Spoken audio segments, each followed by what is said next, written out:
ఈరోజు మనము పిండితో కారా చేసుకుందాము. పల్లీలు, కరివేపాకు, కాజు అన్నీ వేసుకొని ఎట్లా తయారు చేసుకోవాలో చూద్దాము. ఓన్లీ రాగి పిండి మాత్రమే, కొంచెం శనగపిండి వేద్దాం. పిండి కారా చేసుకుందాము. రాగి పిండితోన ఇది 1 గ్లాసు వస్తున్నా. రాగి పిండి 1 గ్లాసు, శనగపిండి ఇప్పుడు కొంచెం వేసుకుందాము.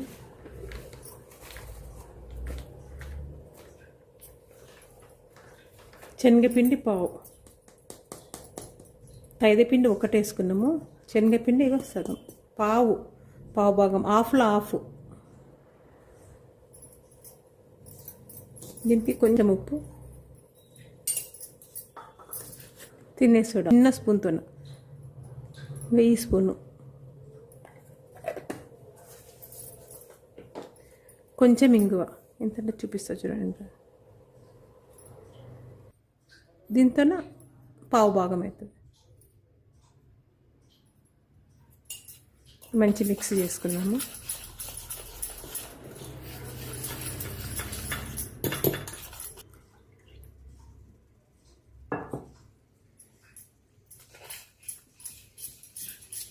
కలుపుకుంటూ వేయాలి. ఇది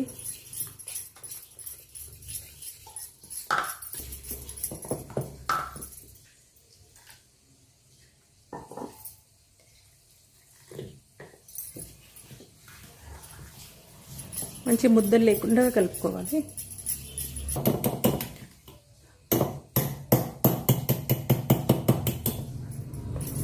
ఇట్లా ఉన్నదాంతో కలుపుకుంటే మంచిగా వస్తుంది, మంచిగా కలుస్తుంది.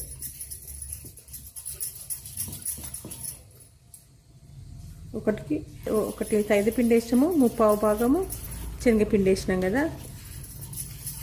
కరెక్ట్ 1/4 నీళ్ళు పడతాయి. మనం పిండి ఎంత వేసినామో అంత నీళ్ళు పడతాయి. కరెక్ట్ కొలత అంతే. ఏ గ్లాస్తో అయితే మనం పిండి పోస్తామో అదే గ్లాస్తోనే వాటర్ కూడా ఇదే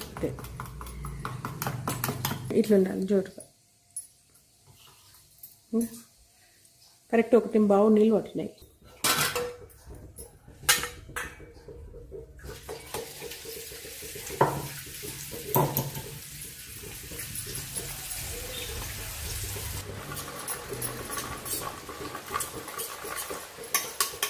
చేతితో అనొచ్చు, ఇట్లా చేతితో కూడా ఇట్లా అనొచ్చు.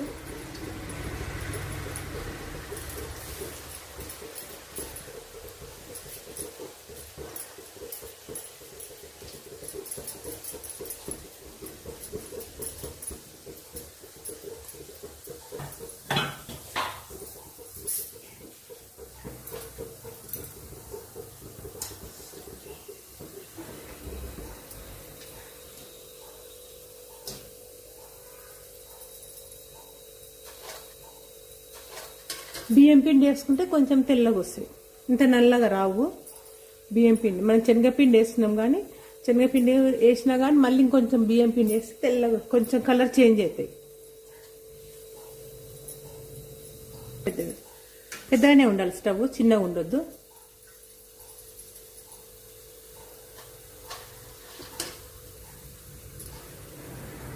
ఇట్లా క్రిస్పీ అవుతుంది.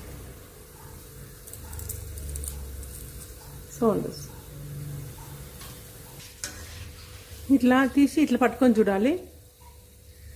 ఇట్లా పట్టుకొని గట్టిగా అయితే ఇది తీసేయాలి. ఇంకా గట్టిగా అయింది, తీసేద్దాం.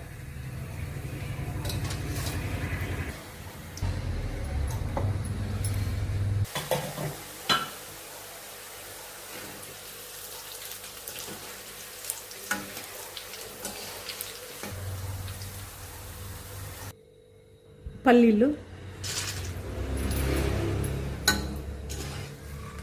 వేయించి దాంట్లో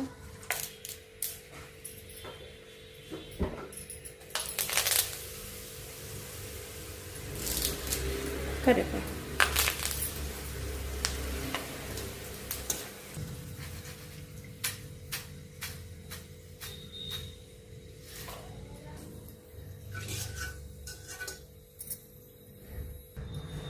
దీనిలోకి మసాలాను రోజుకుందాము. ఎల్లిపాయలు పొట్టు ఏం తీయలేదు, పొట్టు అట్లే పెట్టినాము. ఇవి మెత్తగా రుబ్బుకోవాలి, దంచుకోవాలి మెత్తగా.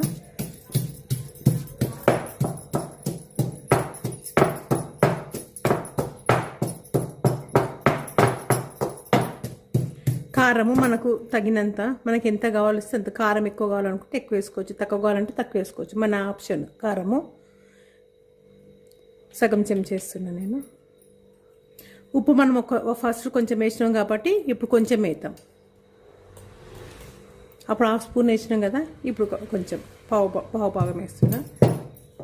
ఇది జీలకర్ర పొడి, పచ్చి జీలకర్ర అంటే ఓన్లీ జీలకర్ర వేయించకుండా యాజ్ టీజ్గా అట్లనే గ్రైండ్ చేసి పెట్టినాం అన్నట్టు. ఇది అంటే జీలకర్రని వేయించలేదు, దంచినాం అట్లనే. ఇది పావు స్పూన్ అవసరం లేదు, ఇంత ఏదో మస్తు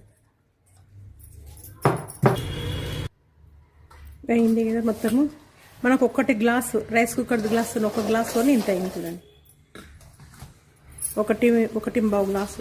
ఇవి తీసేయాలి ఇప్పుడు, ఎందుకంటే ఆయిల్ ఎక్స్ట్రా ఉన్నది పోతుంది. ఇది తీసి చేసుకుంది కదా, ఇది తీసేద్దాం ఇప్పుడు. ఇది అవసరం లేదు, ఇంత ఆయిల్ పోయింది అంటే మనం దేవి దీన్ని డైరెక్ట్ వేసినాం కదా ఉంటుంది. పల్లీలు కరివేపాకు అన్నీ కలిపినాం కదా. ఇప్పుడు ఈ మసాలా కూడా కలిపేద్దాం. దంచి పెట్టుకున్న మసాలా ఉంటుంది, జీలకర్ర పొడి, కారము, ఉప్పు. ఇట్లా అనాలి, అమానత్ ఇట్లా అనాలి, అంతా కలిసికపోతుంది.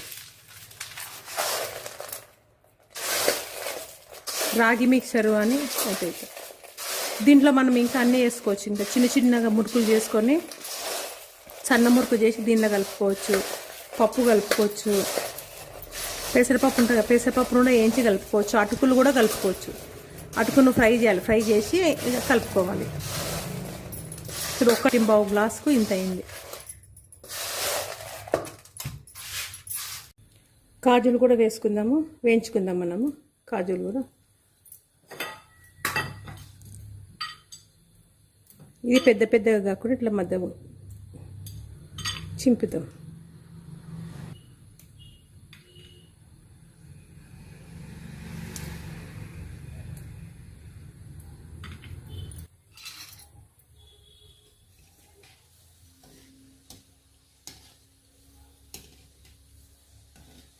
దీంట్లో మనం కిస్మిస్ కూడా వేయించుకోవచ్చు, కొంచెం కిస్మిస్ కూడా వేసుకోవచ్చు.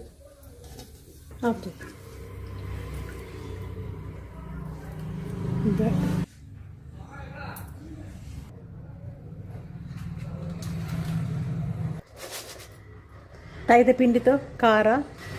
నచ్చితే లైక్ చేయండి, షేర్ చేయండి, సబ్స్క్రైబ్ చేయండి.